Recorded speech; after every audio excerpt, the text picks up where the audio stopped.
Hey, what's up, everybody? This is Nick DiMartino from Out of Line. In case you've been living underneath a rock, James Robinson just got traded to the Jets for a six-round draft pick. Looks like this is obviously a total steal for the Jets.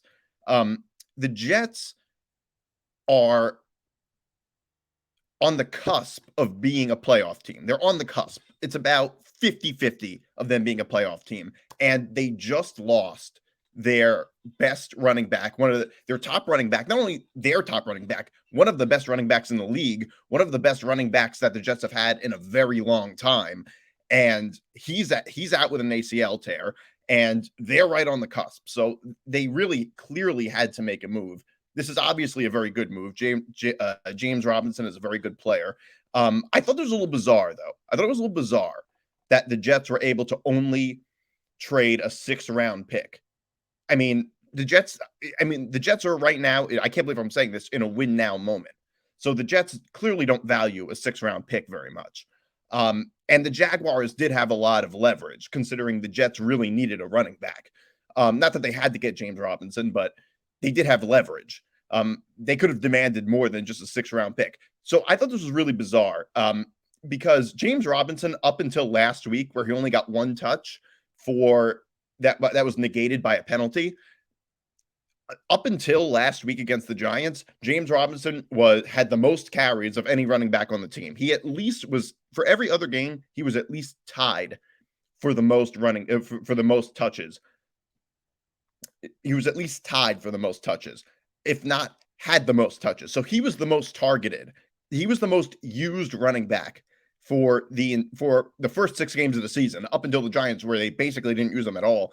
And now Doug Peterson clearly feels that he has no use for him, which is weird. Like, how do you go from the most used running back to the head coach has no use for you? I don't know. There's something weird going on there must be something a little weird going on behind the scenes there. Maybe Doug Peterson initially didn't want to use him. I don't know. I don't know what happened, but it seems unusual. I don't know how you go from being the most used running back in the first 6 games of the season to you're not being used at all. It doesn't make any sense. And not only was he not used at all, clearly they don't value him very much if they're only demanding a 6-round pick. Because you know what? The Jets probably would have been. It wouldn't. Well, I don't know this, but it wouldn't surprise me if the Jets would have been willing to give up more than a 6-round draft pick. Like I said, the Jets don't value draft picks very much right now. They're a win now team. They're right on the cusp of being a playoff team. Why would they care about a 6-round pick? What do 6-round picks do anyway? I mean, how good is that 6-round pick going to be? I mean, this is just a total steal. There's no way the Jaguars, it almost seems like that they were trying to get rid of him. That's what it seems like to me. I mean, just realistically, they could have gotten something more for him. And they, like, you really only wanted a 6-round pick for this guy? It makes no sense. I'm happy because it worked out. I mean, look, Breece Hall is so good. He is one of the best running backs in the league. He's one of the best things to ever happen to the Jets. He is already on track. He was already on track to rush for over 1,000 yards, and with largely a bunch of backup offensive linemen. That's pretty amazing. And he could also receive passes too. Like, it's not even just like it's not like he can only get runs. I mean, imagine if he had a really good offensive line as opposed to a bunch of backups, which he had for much of the year. So obviously it doesn't make up for losing him, but the Jets had to make a move. They had to make a move because you can't have Michael Carter as your best running back. You can't have him as your number one running back and think you're going to make the playoffs. So I applaud Joe Douglas. I applaud this move. I can't ask for much else. They did what they had to do. Like I said, he's not Breece Hall, but I don't know. I guess, look, it's better than nothing. Now all we need to do is get offensive linemen so we could run behind somebody.